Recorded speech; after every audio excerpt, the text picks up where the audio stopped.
worked on a project with Dr. David Thomason on gerrymandering, and the title is Redrawing the Future, Independent Redistricting Commissions as a Solution to Partisan Gerrymandering. And so without further ado, I'm going to turn things over to Paige, and afterwards we'll hear a little from her advisor. So Paige, thank you so much. Yes, thank you. All right, so as Dr. Wilk said, my name is Paige Kennedy. I am a senior political science student here at St. Edward's. And yeah, my thesis is over partisan gerrymandering, but more specifically, independent redistricting commissions as a way to combat partisan gerrymandering. But first, I just kind of wanted to talk about my background on this topic and why I'm passionate about it.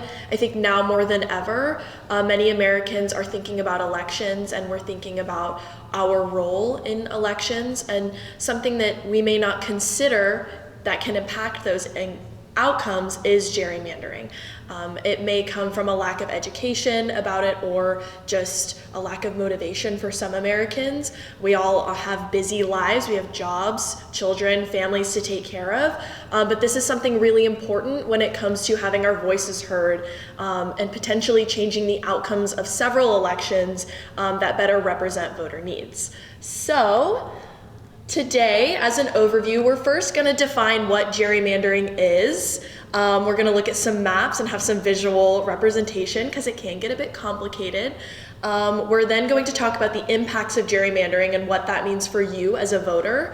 We are then going to define what an independent redistricting commission in regard to gerrymandering and how we can implement those, and just overall improving the future of elections. So let's first go into what is gerrymandering. So the term was coined in 1812 in Massachusetts from Governor Elbridge Gerry. He intentionally redrew the line so that his party would win, and I will explain more about how exactly he did that and how politicians do that in almost every single election cycle.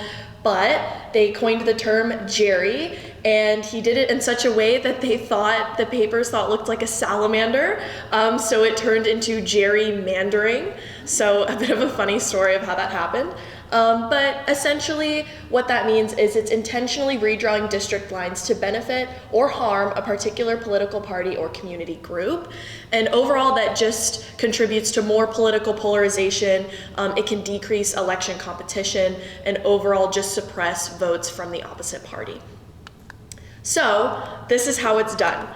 So we see that in this district we have, let's just use purple and green, not red and blue, to not get our feathers ruffled. So we have 40% purple and 60% green votes in this square, this county, right? You can redraw it in the first way with these vertical lines to where you have 2 purple districts and 3 green districts, so therefore green would win. You can also do it in the third way where they're compact and unfair. So you can redraw it horizontally, so now there are 0 purple districts and 5 green districts, so 5 green districts would get 100% of the vote, and the Green Party would win. However, what's most common, and you'll see in these maps, they get very complicated and the lines do not make much sense when you first look at them, is this final one, where they are redrawn in a strategic way that there are now 3 purple districts and 2 green districts. Therefore, the purple party wins, even though there are less purple voters than green voters in this county or in this square. So that's how gerrymandering works. And this usually gets redrawn when the census comes out, and it is drawn by the political party in power of that given area. So let's look at a real life example of Texas. So this was the proposed 2021 redistricting changes that actually did end up happening.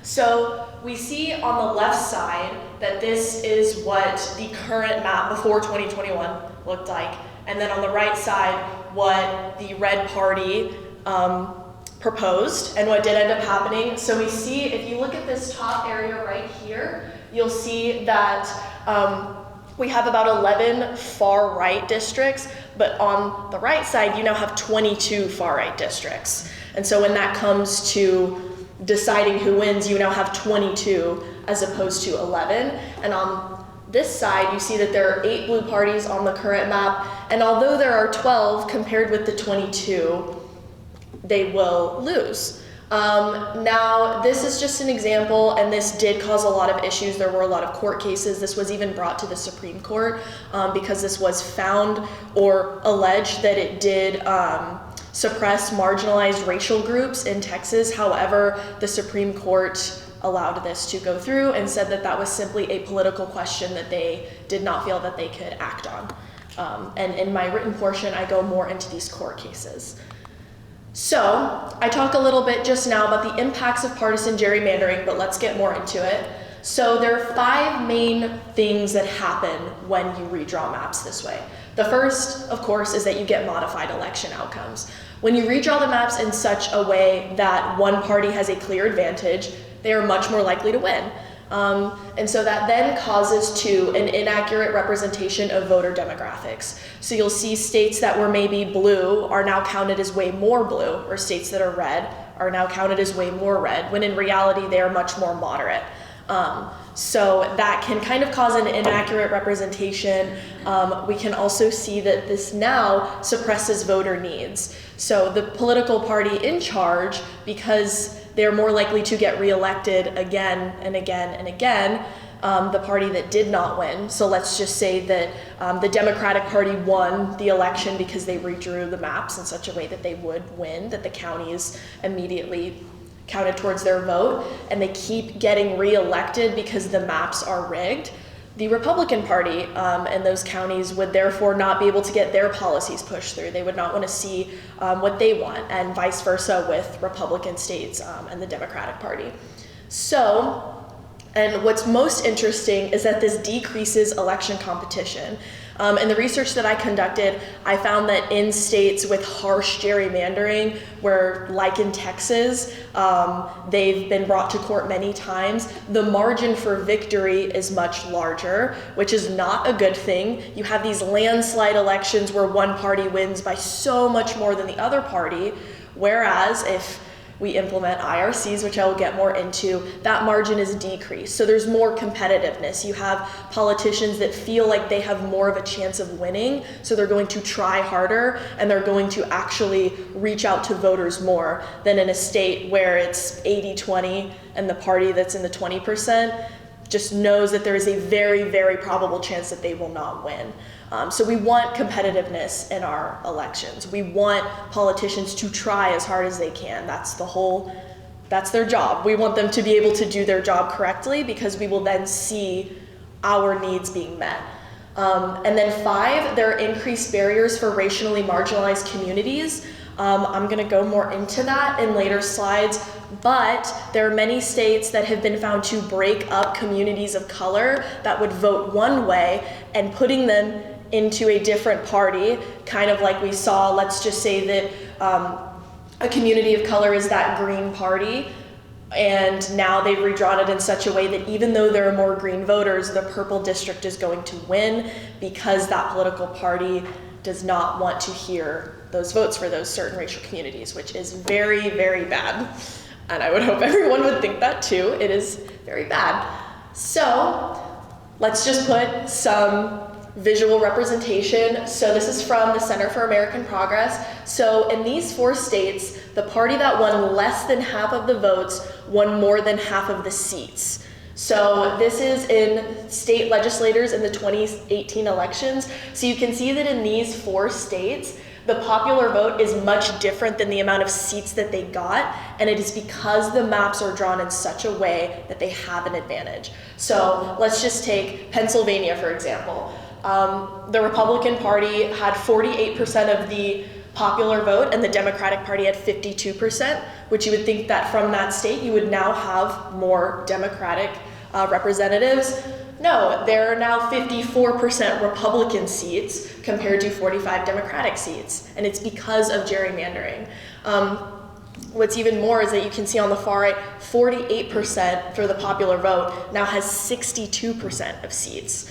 And it may seem like these stats are just a couple percentage points, but it's very important because when you look at the House and the Senate, we see that the majority ruling party is able to do a lot in a presidential term or in their 2-year or 4-year term. So this is very important. So this happens all the time. And I think because a lot of voters aren't aware of exactly how gerrymandering works and how it impacts them, they're able to get away with this again and again. But it's really important that we as voters are paying attention to not only who we're voting for, but who actually ends up being able to walk into these legislative buildings and sign those bills and make those votes. So I thought that this was really interesting. This is the Gerrymandering Threat Index from Represent Us. So this was also in collaboration with Princeton. They looked at each state in the US and found the risk of gerrymandering or definitive proof that gerrymandering existed. So you see in so many states there is an extreme risk of rigged maps for elections. This is very concerning and this should concern all voters. We also see that there are some states though that have lower and minimal, which, surprise, surprise, have independent redistricting in their states. So I just wanted to give y'all kind of a visual representation of how important this is, especially as Texans. Texas is found to be one of the worst states for gerrymandering. So if you are a resident here, if you vote here, this is super important. And we want to make sure that we're getting our voices heard. So, but specifically on racial gerrymandering. So this is the practice of redrawing district lines to disenfranchise racially marginalized groups and decrease the power of their votes. A specific court case that I want to point out was United States v. Texas in 2021.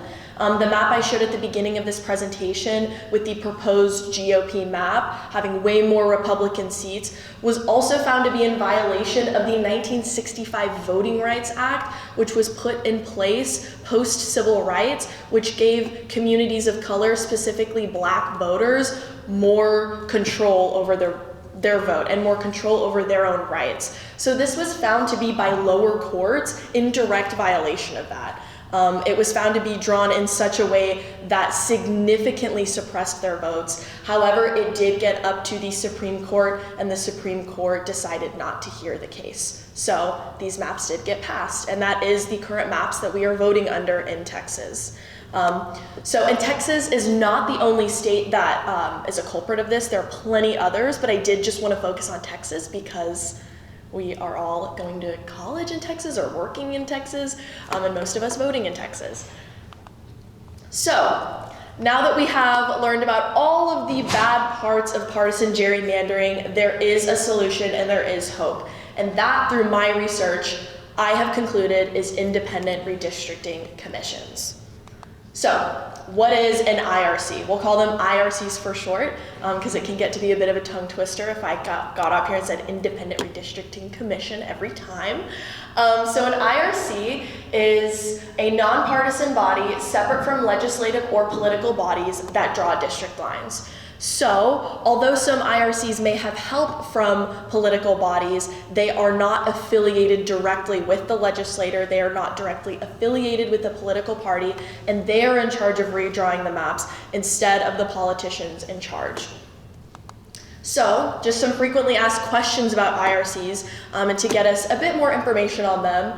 Who works at IRCs? This typically varies. Each state kind of has their own way of running their commission. But they're typically staffed with cartographers, lawyers, professors, and mathematicians. Some that I found are also staffed with sociologists to take into account cultural and racial groups in the state and in those counties. And also some of the IRCs that I'll go into in a moment also do have politicians that come in and help, but they make sure to equally staff them with one more of the opposite party. But they are not the ones ultimately making those decisions. They take on a more consulting route. So how old are IRCs? So California was the first state to approve of an independent redistricting commission in 2008. Although that seems like a long time ago, in reality, that's really not that long. IRCs are a very recent development, which has also been part of the concerns regarding them, is that they are under-researched and we simply don't know the impacts of them. However, in my research, I have found them to be extremely successful, which I will go into in a minute. So how do IRCs draw district lines? Again, this will vary by the state, this will vary by the commission, but they take into account voter demographics, census data, party affiliation, algorithmic data, and of course more cultural data that is a bit harder to measure on a map, but should still be very much taken into account. Like we say in a lot of the political science classes, this is a human science. This is not something that you can just see on a map and statistically measure. We do have to take into account those more subjective pieces of data, which an IRC does, and which states use IRCs. So there are 4 states, Arizona, California, Colorado, and Michigan use IRCs. And I wanted to talk a little bit about some of them and their specific models. So Arizona uses a 5-person commission to draw its 9 congressional districts. This includes on their team 2 Republicans, 2 Democrats, and an independent chairsperson, along with the help of cartographers and mathematicians. And uniquely, Arizona's districts are required to resemble a grid-like pattern. So instead of these weird snake-like districts, you see it in a more grid-like and easy to understand pattern. And in the Princeton Review, they gave each state a grade. Arizona is graded an A for partisan fairness, so very good. Let's go to California. So the members of the commission are selected through a very rigorous process. So they have initial applications that are then reviewed by a panel. They select the 120 most qualified candidates, and then they narrow that down to 60, which are divided evenly across party affiliation. And then the legislator has until the end of June to remove 24 of those. And then an auditor will come in and randomly select 8 commissioners from the remaining list. And then from those 8 commissioners themselves, they kick out 2 of theirs. So it's a bit interesting to see how each commission has a completely different way of running things, but it's done in the most fair way possible, which makes sense for that specific state. And they were rated an A for partisan fairness. Now, I couldn't find as much on Colorado. However, they have committed to having public records of each IRC meeting, and you can go online and see the notes from that. And they were also rated A on partisan fairness. And then specifically with Michigan, there are 4 members from each major party, so not just Republicans and Democrats. If there's another major party, they're insured 4 seats. There are 60 applicants from each major party and 80 unaffiliated with each, which they then go through a selection process and slowly go down and down. So we see that that's how each IRC does their own thing, but it works for each state. So this is in Ohio. Although Ohio doesn't have an IRC, this was just a Senate unity map, so this is kind of a citizens commission that we can see how IRCs can change. Now I know it doesn't look very different when you first look at it, but we can see that the districts are much less confusing on the right. We can also see that they are more equal, and they take into account these rural areas that probably do not have as many people. As you can see, these more urban areas, these big cities where those blue clusters are. So we don't want a rural area that might have, a third of the people as a big city having 3 times as many districts. That means that their vote counts 3 times as much as an urban city with a lot more people in it. It just doesn't make sense. So I thought that this was interesting, that although this is not an official IRC map, you can kind of get an idea of how IRCs might redraw.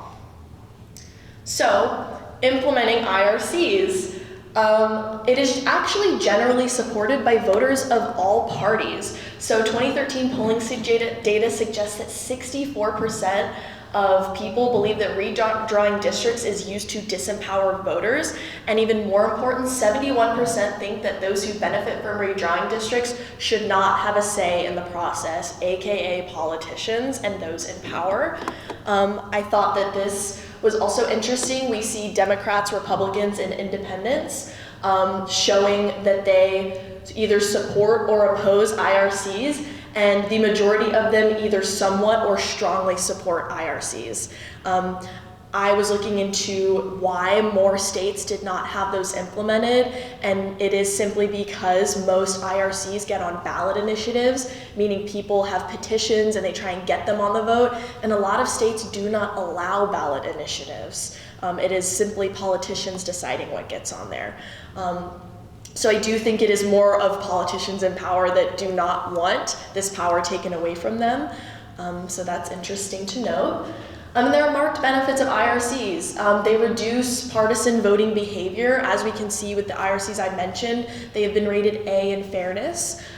They increase election competition. IRCs are found to decrease the margin of victory in candidates, which means that it's a much closer race. We want close races. It is a protection of minority votes. They will not allow politicians to go in and break up communities of color that have a vested interest in votes, that have faced systemic suppression for decades. And then finally, it's a more accurate representation of these voter demographics. And so this is from the Princeton review that I talked about. So here's their redistricting report card. So we see that California is at a B. However, I would like to note that that B is because of the distribution of Republicans and Democrats, and California is a very skewed blue state. So I think that that might lower in terms of their redistricting. However, we see that a lot of states that have considered IRCs or use them are doing really well compared to states that don't allow them or are strongly opposed to them do very poorly. So I thought that that was interesting. So finally, redrawing the future. Independent redistricting commissions should be, from my research, a national requirement for all states. There's no reason why politicians should be taking control of which districts or which party, which communities of color get a say and which don't. And as a political science student, I've grown up my whole life being very passionate about voting, and now more than ever, I think it's important for us to be getting out there and to be doing what we can for our communities. And that is through independent redistricting commissions. Thank you.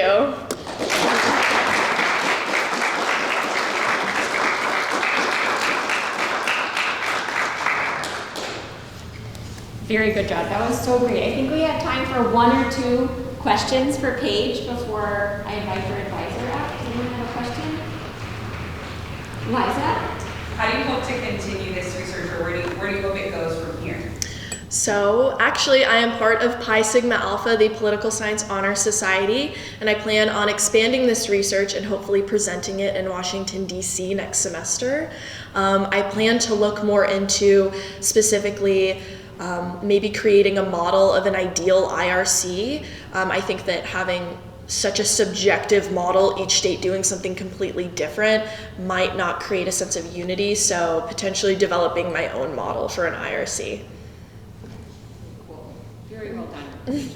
I'd love to invite Dr. Thomason up to say a few things, and he'll also present Paige with her honors cord and stole that she'll wear at graduation and celebration and recognition, not only of this amazing project, but of everything she's brought to the honors program over the last 4 years. All right, so I'm not going to add more than what Paige has already done because she has covered this very well. And I'll just say just a few things about this broader scope of what she's doing. And all of us, elections are on our mind now. This is an election year, presidential election year, so clearly we're all interested. Heightened interest is right now, and I think the timing of her conversation and paper is really important and relevant for how we look at voter turnout, the nature of voter suppression. And I think that's a really important point that she made, and I want to emphasize that. And I guess, the first thing I would ask you is do you want to elaborate a little on how voter suppression is related to redistricting? Because most people, I don't think anybody in here woke up and thought, I'm really interested in maps and how maps look in states, other than, Paige and all the other political nerds. But you want to comment on that? Yeah, absolutely. So voter suppression is something that happens every single day, and we do not pay attention to it. When we are redrawing these lines in such a way that parties are being advantaged much more than others, we see that our needs aren't met. We see that what we care about doesn't get on the ballot. We see that those protests that we go out and we speak so passionately about do go unheard. And so voter suppression is something that I think should be talked about more, and I think with IRCs can really be mitigated. But it doesn't just happen with IRCs, it happens with us still going out there and still fighting for our rights, and making our voices heard, especially in a state like Texas, who's found to do a lot of this every single day. Let me say one more thing before we do the ceremony here, but Paige is part of 2 students that are in Leadership Austin this semester. It's a program that we are just piloting right now, and we may have actually a larger project on campus next fall that I'll tell you more about later in the spring. But one thing I will say about that discussion, and if it's okay, I'm going to tell them, I'm not going to say who it is, but it was a former state legislator that's in the class that she's in Leadership Austin. She and another student here are the 2 youngest. They're the only students in the Leadership Austin program. And it's a really hard thing to get in. She was in it, and so they were kind of going around the room talking about what they're interested in and what their kind of their subject and expertise. And she said that she's doing this research paper on redistricting and gerrymandering. And the state legislator, former state legislator, he's just coming out of the legislature now. He erupted in almost like anger over the fact that she was actually challenging the status quo of redistricting in Texas.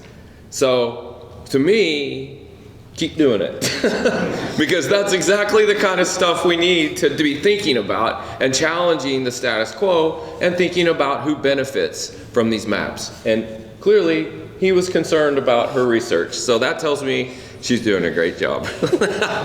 So I want to give her this. I have no idea which one we do first. Which one do we do first? It's up to you, or you can do a book. Okay, so I want to give you this. Great job. You're obviously doing an awesome job, and congratulations. I don't know if that's the right way to do this, but we will awkwardly do this. Thank you.